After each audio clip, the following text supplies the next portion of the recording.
continue our discussion now related to functional dependencies. We are going to look at few examples and types of functional dependencies. So in the previous session, we have formally defined functional dependency. So what we stated, let R be a relation schema such that alpha and beta are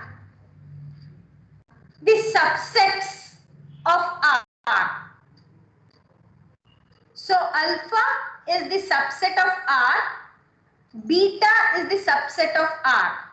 Alpha and beta may be a single attribute from R, or alpha or beta may be group of attributes from R.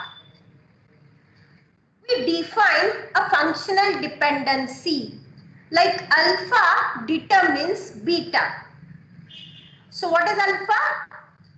Attribute or set of attributes belonging to this schema R, and beta is also a single attribute or set of attributes from the same relation schema R.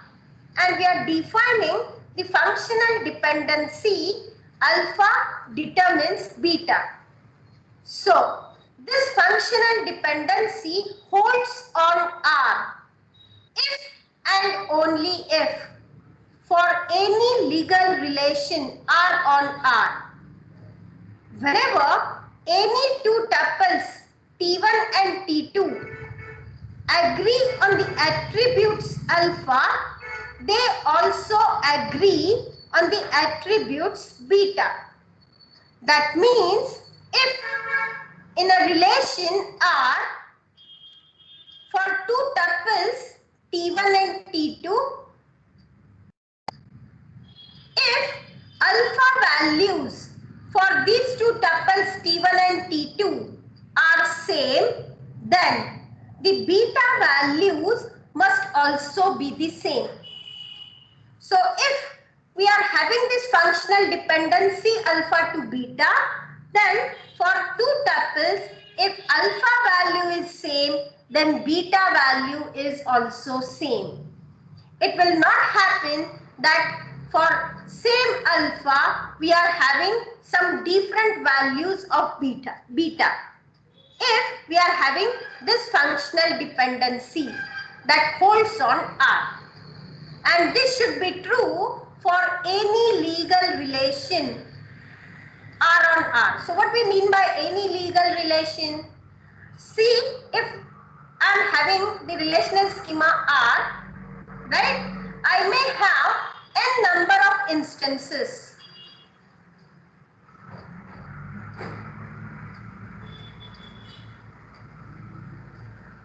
Right? So what does this mean, n number of instances? See, I go on inserting the data in my relation. So I may come up with various instances at various timelines. Right? So this functional dependency, if it holds on R, then it should hold on all such instances of R. And if the functional dependency holds on all such instances of R, then and then only we are saying that this functional dependency holds on R. So if functional dependency is satisfied for all instances of relation, then and then only we say that the functional dependency holds on the schema R.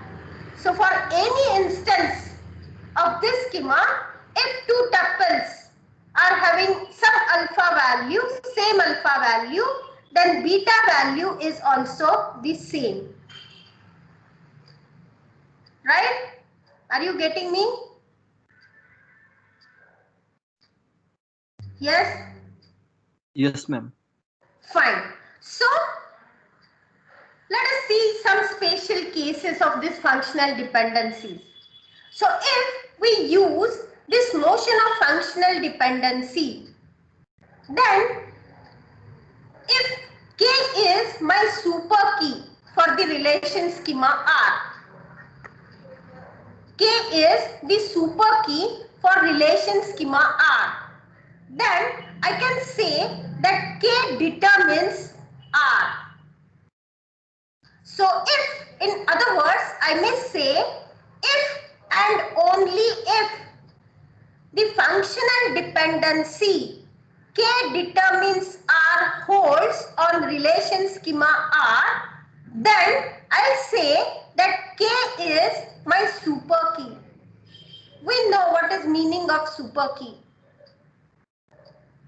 What is super key?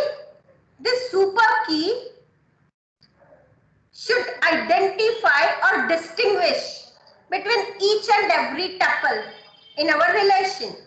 So if K is my super key and if I am having the functional dependency like K determines R, what is R? R represents, this capital R represents all the attributes from my relation, right? What is this capital R? Capital R represents all the attributes. So this is set of all the attributes in the relation.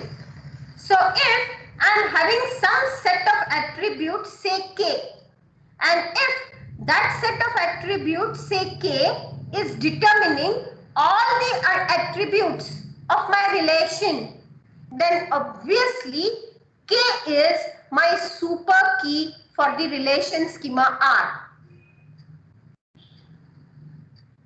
So K is a super key if whenever T1K is equal to T2K.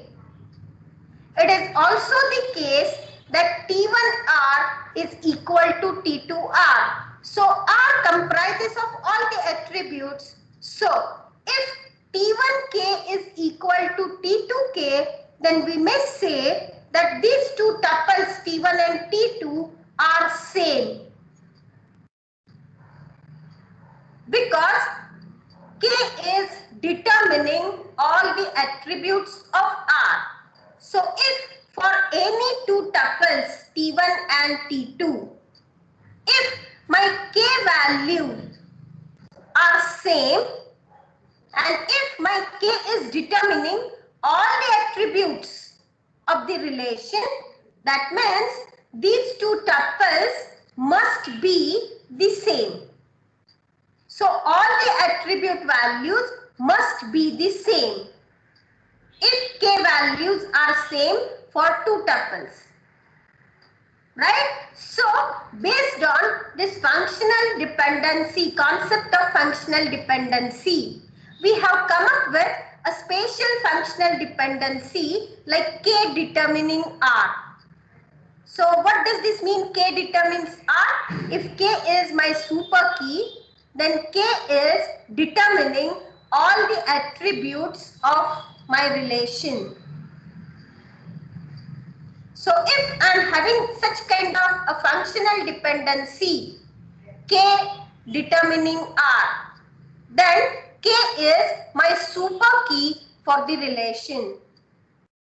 So alternatively, if we want to find out the super key for the relation with relation schema R. So given a relation schema R, right, and if we want to find out a super key for R based on this theory of functional dependencies, it is possible to find out the super key for this relation R. We are going to see how, but please remember this concept. So the super key can also be represented by making use of the concept of functional dependency. And the dependency is like K determines R, where this K is the super key. Right? So let's proceed now with the uses of functional dependency. Why we are learning this functional dependencies and what are the uses of functional dependencies. So let me list out now this first use. To group attributes into relation schemas that are in a normal form.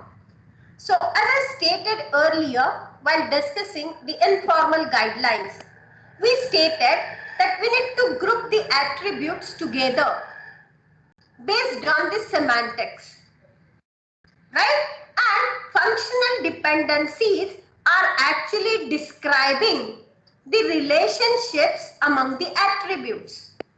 The functional dependencies are actually describing the semantics, the meaning of the attributes and the relationships between the attributes. So, to group the attributes into certain relations, we need to make use of these functional dependencies.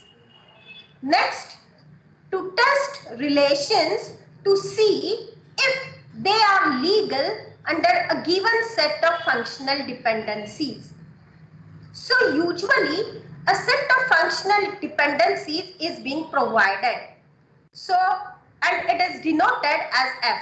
So F actually is a set of functional dependencies that is being provided with a relation R. Okay, so to test the relations to see if they are legal under a given set of functional dependencies, we may use this concept of functional dependencies. So if a relation R is legal under the set of functional dependencies F, we say that R satisfies F. R satisfies F. What does this mean? R is a schema.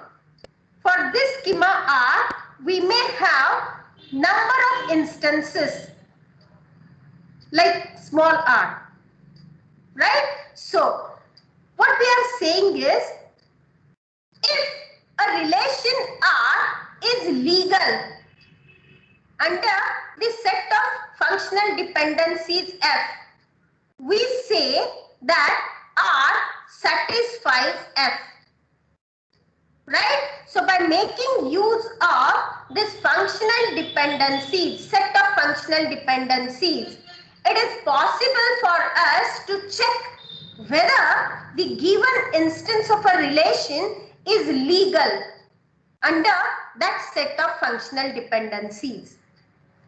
Further, as I stated earlier, functional dependencies are actually specifying the constraints. So what we mean by constraints? Constraints are the conditions. Those need to be satisfied, right? So while inputting the data into the relations, we need to look for certain constraints. So earlier we have seen some constraints, like primary key is one of the constraints. So what that constraint is, primary key actually determines all the attributes from the relation, right? Similarly, if we are having any functional dependencies, those are defined for a particular relation, then actually these functional dependencies are specifying the constraints on the set of legal relations. So if we want to have the relation or the legal relation under the schema R, that relation R must satisfy all the constraints. Those are provided in terms of functional dependencies.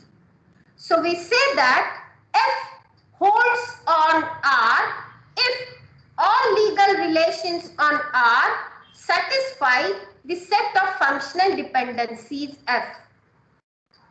So we are having here two statements. R satisfies F and F holds on R. What does this mean?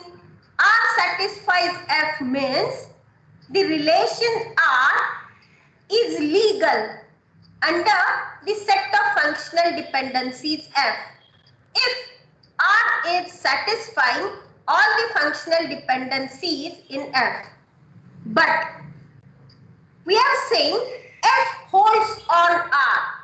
If all legal relations on R satisfy the set of functional dependencies F. So if I am having say R1, R2, R3 different relations, and if all those relations are satisfying F, then we say that F holds on R. Are you getting me? See, these concepts are little difficult to understand, and that is why again and again I am emphasizing those concepts. So please note that R is a schema. So schema is nothing but set of attributes. Right? And this small r on capital R is a relation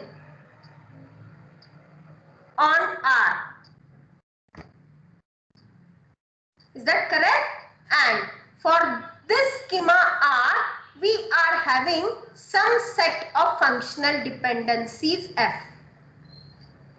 Say for example, if I am having this relation schema R with attributes say A, B, C, D, then along with this schema A, B, C, D, I will be defining set of functional dependencies F such that maybe my functional dependency is like A determines B, or maybe I am having a functional dependency like AB determines D, something like that.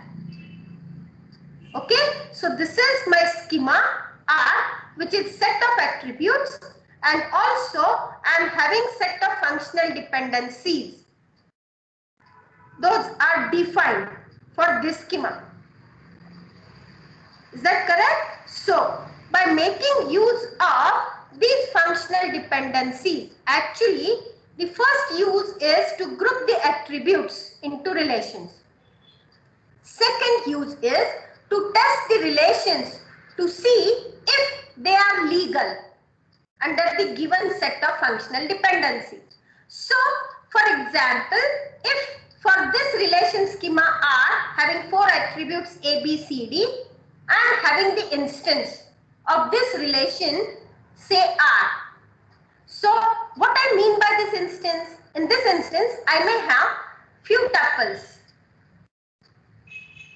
Right? So these tuples are having some values for A, B, C and D. Right? So what I can do is I can check whether this relation R is legal under this set of functional dependencies. So if I am having the functional dependency A to B, A determining B, then what I need to check? Whatever data I am having, I need to check whether this FD is satisfied. So if I am having two tuples having same value of A, say A1, A1, then my value of B should also be the same. So that I can check. Right? So by looking at all those functional dependencies, it is possible for me to see whether this relation R is satisfying the functional dependencies. Those are defined. Whether this relation R is legal, provided a set of functional dependencies. And if yes, then we say that relation R satisfies set of functional dependencies F. Right? Conversely, we are saying that functional dependencies are actually specifying the constraints on the set of legal relations.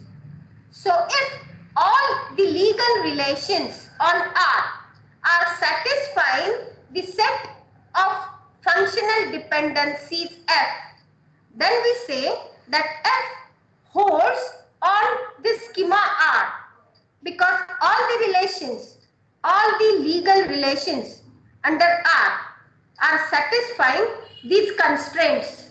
Those are listed under the set of functional dependencies. Okay? Now, let me proceed with one example. So, consider the relation, say instructor. So, this instructor relation is having 4 attributes: ID, name, department name, and salary. Okay? Assume that we are having this instance of this instructor relation. So, just look at this instance. Just look at this instance. Okay, and please tell me if you can find out any functional dependency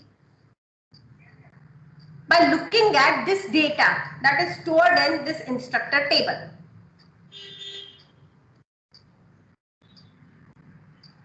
So this is one of the instances of instructor relation. So based on this instance, can we define any functional dependency? I may have functional dependency, say ID determines salary. ID determines salary. So whether this functional dependency is true for this instance? Yes, ma'am.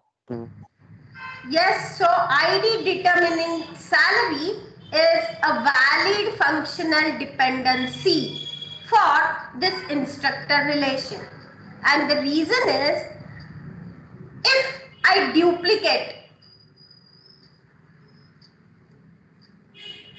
ID for the instructor, then obviously the same instructor should have same salary. It will not happen any time that the same instructor is having 2 different values of salary. And in fact, if ID is my primary key, then it is not allowed for me to have one more record with the same ID, because my primary key is unique. Correct? So ID determines salary is true. For a particular instructor, I will always have the same value of salary. Okay? But now, if I have a functional dependency like salary determines ID. Salary determines ID. Whether it is a valid functional dependency. No. This is not a valid dependency. Why? Because salary have a duplicate data. So in this instance, in this particular instance, whether any salary gets duplicated?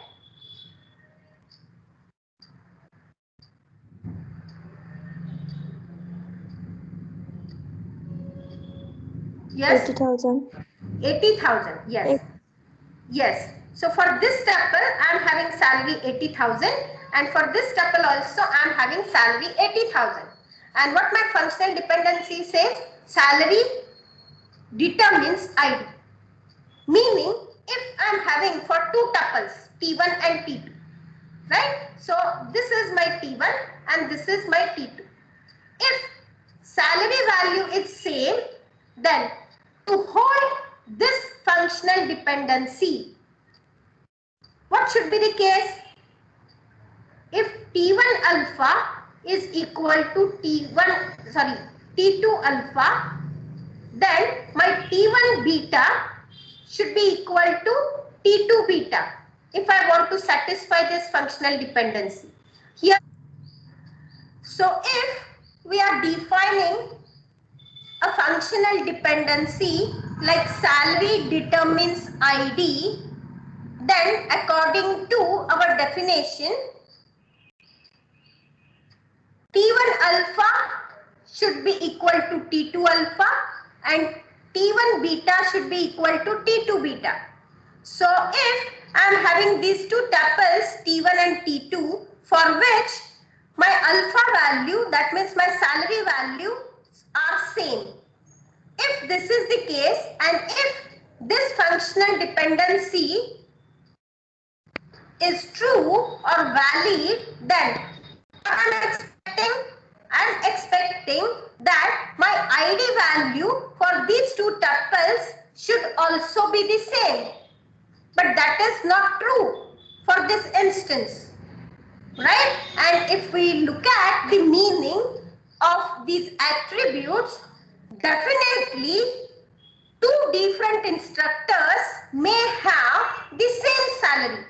It may happen practically, right? And that is why the salary determining ID is not actually the valid functional dependency. Am I clear? If you have any kinds of doubts, please let me know.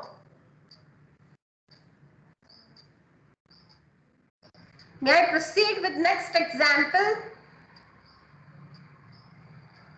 Yes, ma'am. So, let us consider the same relation instructor with 4 attributes: ID, name, department name, and salary. And the instructor relation, instance of the instructor relation. And let us assume now the functional dependency, say ID determining name. ID determining name. So whether this functional dependency is valid. Yes. Yes. So ID always determines the name of the person. Right? So if I'm having two tuples with same ID, then name of the person must be the same. It may not happen that the same ID is given to two different persons, two different entities. Right? So it will never happen. So ID determines name is actually the valid dependency. Right? But if I consider this dependency, name determines ID. Name determines ID. Then whether this dependency is valid.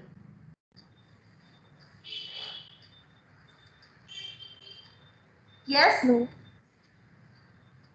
This dependency is not valid. If we look at this instance, then you may find that no two instructors are having the same name. Correct?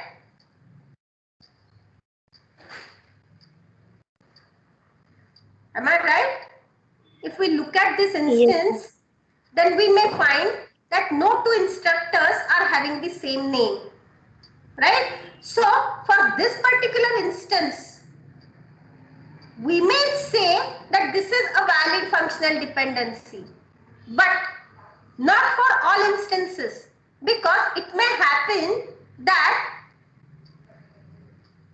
there are two instructors having the same name. So if I am having one more instructor, right? If I am having one more instructor with say name Wu, then if I say that this is my functional dependency, name determines ID, then if name is same, then I must have the ID of the person, that is 12121. But practically speaking, it will not happen because we may have two different instructors having same name.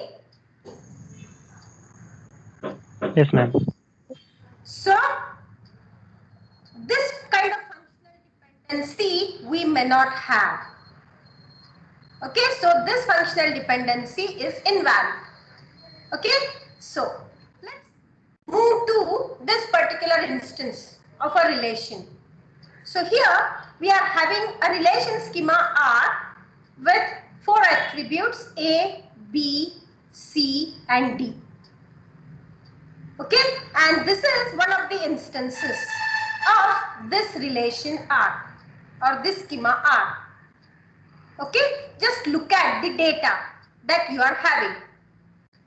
And now please come up with the functional dependencies that we may have based on this single instance. We are referring to this one instance of this relation schema R. Okay, so look at the data that we are having in this relation and please come up with the functional dependencies that we may have.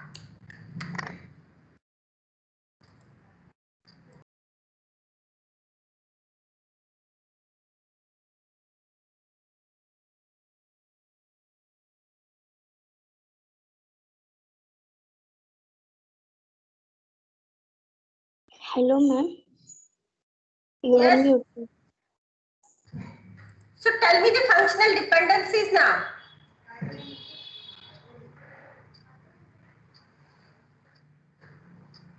Can we identify any functional dependency here by looking at this instance?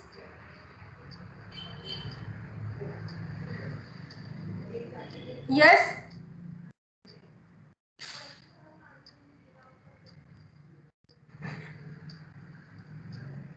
Yes.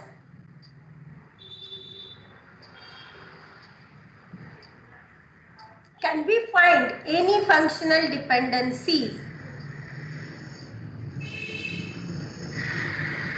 If you have understood the concept of functional dependencies, then you should answer. We cannot identify here. No functional dependency here? We are not knowing about actual values of attributes. No, So these are the values. You consider these values. These are the values.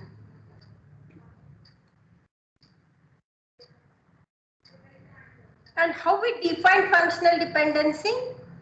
If we are having a dependency like alpha to beta, then what we said, T1 alpha equal to T2 alpha and T1 beta should be equal to T2 beta. So now just find it out for this instance only. What are the functional dependencies?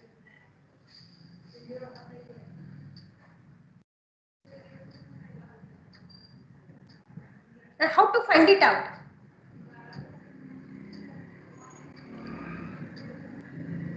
See, for example, if I consider this attribute A and this attribute C,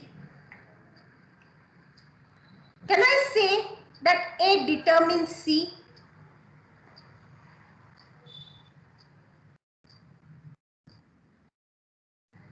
Yes? Yes, ma'am. Can I say A determines C? Yes. Yes. And the reason is, see here, if I consider these two tuples, for these two tuples, A value is A1, that means same. Okay, so if my attribute A value is same, then whether C value is also same? Yes, for these two tuples, it is same. Right? Now, if I consider these two tuples, right? In these two tuples, my A value is same, that is A2. So, whether I am having the same two values for these two tuples for this attribute C, yes. For this tuple, my A value is A2 and C value is C2. So, for this tuple, my A value is A2 and the same value C, that is C2. Correct? Now, for this tuple, may I say that A determines C? This is a single tuple. I do not have any other tuple, right, that is having A value as A3. So obviously, I may say that A determines C. Correct? Yes. So this functional dependency A to C, A determines C, is valid for this particular instance, if we consider this instance of R. Right? So if I'm saying that A determines C, that means if I'm adding a new tuple, for example, if I add a new tuple with A value A3, then if this functional dependency holds, then I must have C value as C2. According to this functional dependency. Right? So I hope you must have understood now how to identify the functional dependencies given the instance of the relation. Right? But conversely, if I say C determines A, then this is not valid. Because for these two tuples, C1 determines A1, C1 determines A1, it is working. For these two tuples, C2 determines A2, C2 determines A2, but for this tuple, C2 is determining A3. So if I want this to hold C2A, then C2 must determine A. That means we would have this value A2, but instead actually we are having this value as A3. So C determining A is not actually valid for this instance. Do you agree with me? Yes? Yes, ma'am. Fine. Now, let us try to find out if any other functional dependency we may come up with using this particular instance. So if we, yes, E determines B.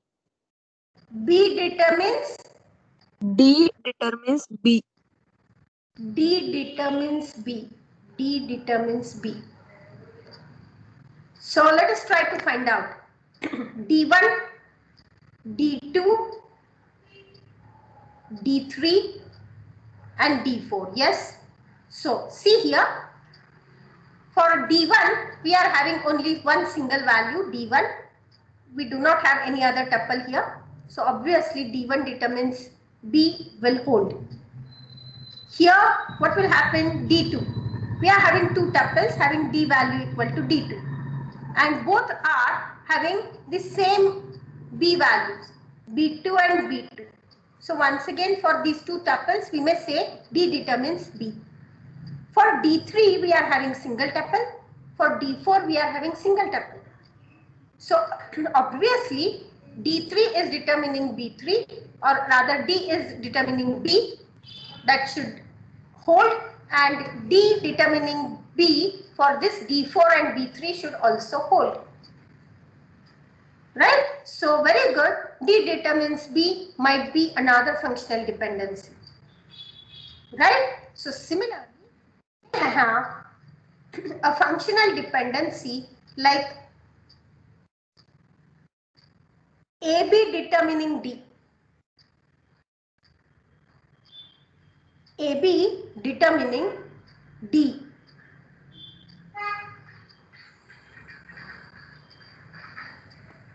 So if now we consider these two attributes AB collectively I am saying. So what are the combinations I am having for AB? A1B1, then A1B2, A2B2, A2B3 and A3B3.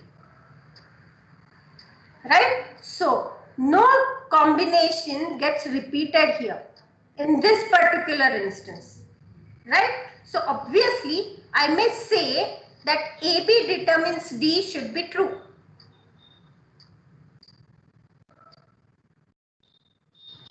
Correct? Are you able to understand? Yes?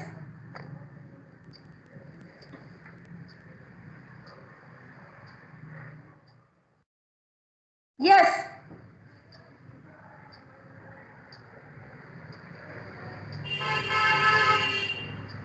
Are you getting me? Yes, ma'am. Fine. So please check it out whether C determining B is valid.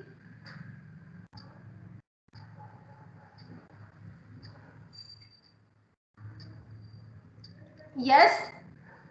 Whether C determining B is valid. No, ma'am. No. Very good. Whether BC determines D is valid.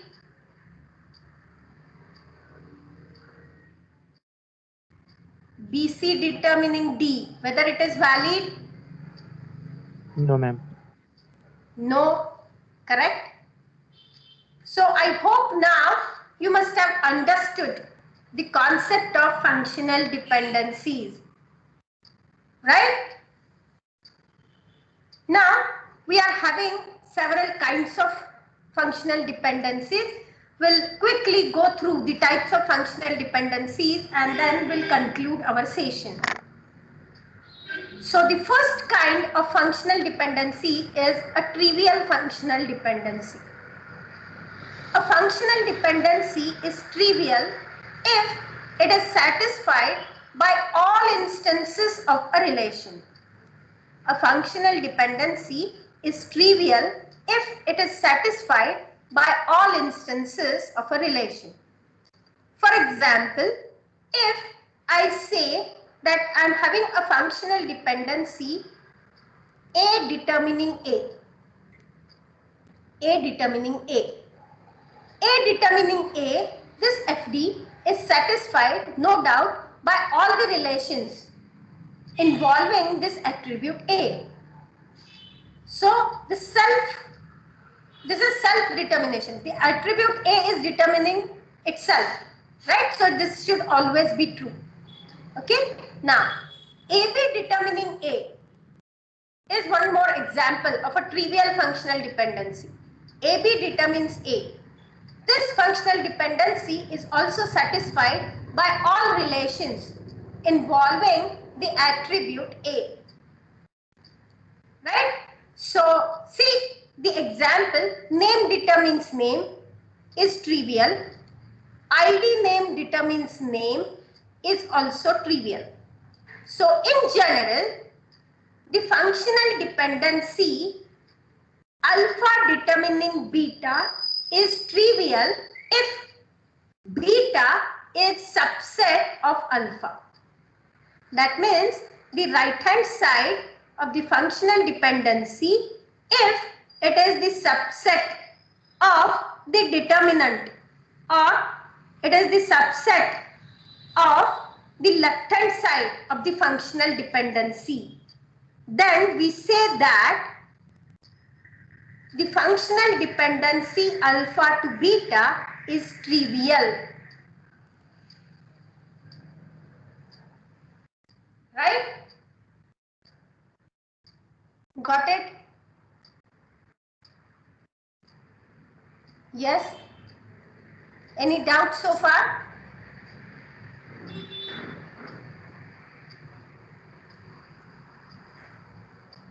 Any doubts so far?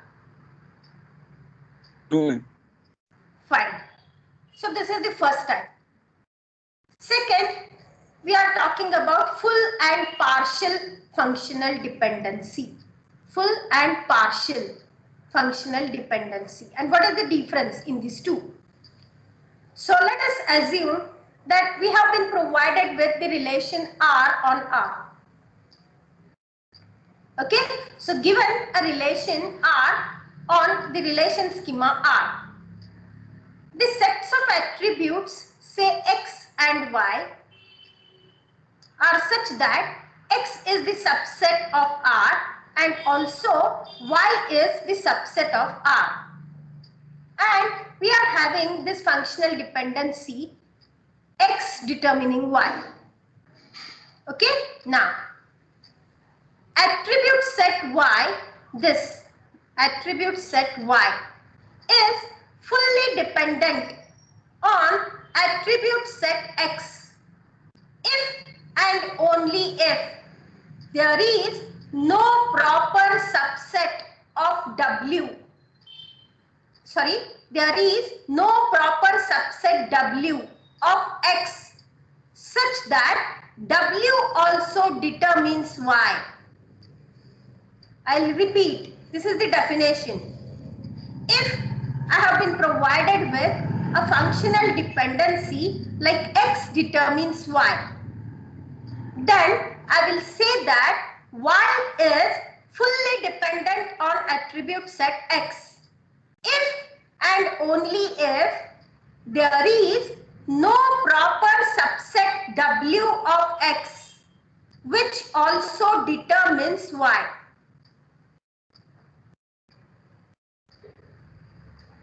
If this is the case, then we say that it is fully dependent. Y is fully dependent on X. But if there is a proper subset of X such that this proper subset W also determines Y, then attribute set Y is partially dependent on X. Let me give you one example so that you can understand the concept. Suppose we are having this instructor schema. Okay, ID, name, department name, salary.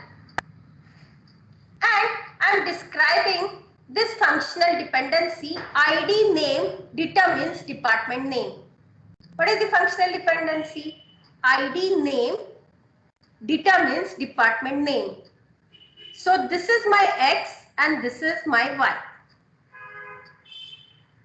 Okay, now what we are saying is the attribute set Y is fully dependent on attribute set X if and only if there is no proper subset W of X such that W determines Y.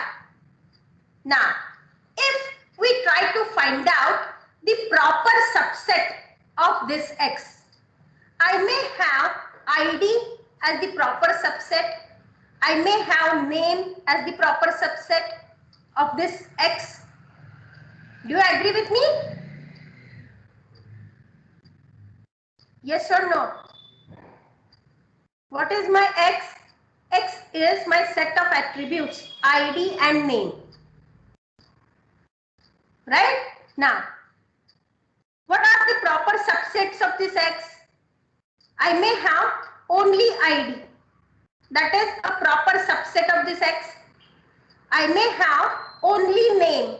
That is also the proper subset of X. Okay? Now, if it happens that this proper subset also determines Y. So, see here, whether ID determines department name, ID is my primary key. See here. So, if I say that this proper subset, that is ID, whether ID determines Y, that means ID determines my department name.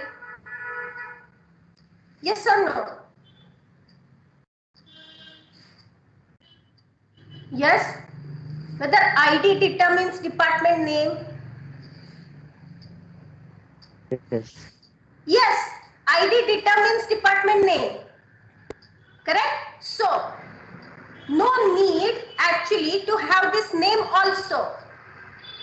So, only ID can also determine my department name. And that is why I will say that department name is partially dependent on ID name. Department name is partially dependent on ID name because the proper subset of this ID name, that is ID, can also determine department name. So department name is not fully dependent on ID name, but department name is partially dependent on ID name. But department name is fully dependent on ID, no doubt. Correct? Answer. Right? So once again, I'm going to repeat. If I'm having a functional dependency X to Y, right? Then I'll say that this Y is fully dependent on X if there is no proper subset of X which also determines Y. And if there exists a proper subset such that W, that proper subset determines Y, then we say that Y is partially dependent on X. So what we need to do is we need to find out the subset, proper subset of this XW. And if this W also determines Y, then partial. And if this W do not determine Y, then it is full.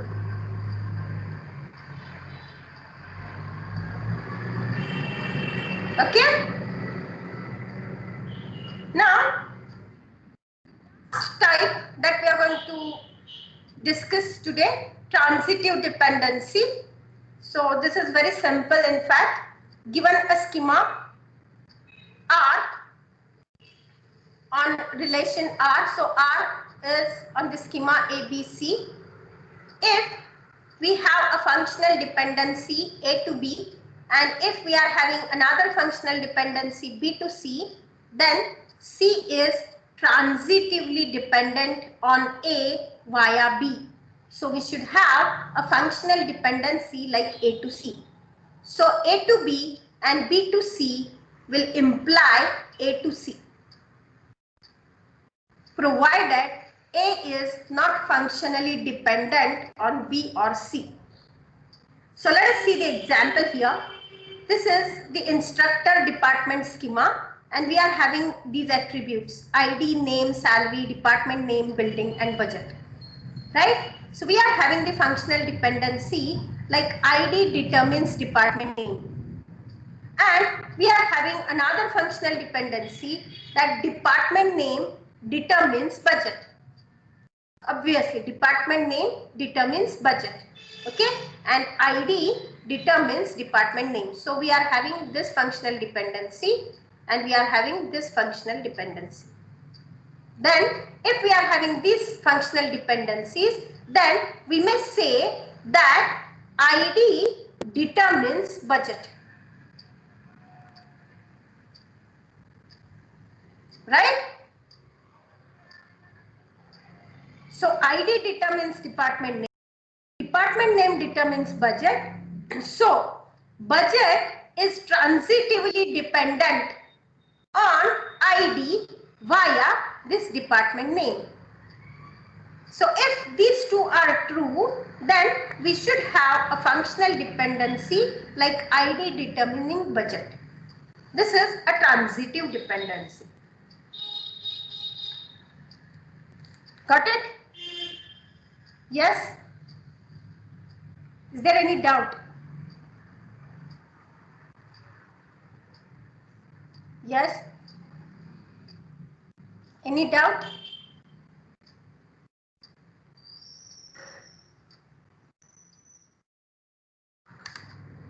So we have seen three kinds of dependencies. First is the trivial dependency. Second, full functional dependency and partial functional dependency, and the transitive dependency. right? And these kinds of dependencies actually we are going to use in further process of normalization. So we should understand these kinds of dependencies. So I hope you must have understood these concepts. So in the next session, we are going to discuss few more important concepts like how to find out the closure of the set of functional dependencies, how to find out the closure for the set of attributes, and so on. Right? So let's stop today. Thank you.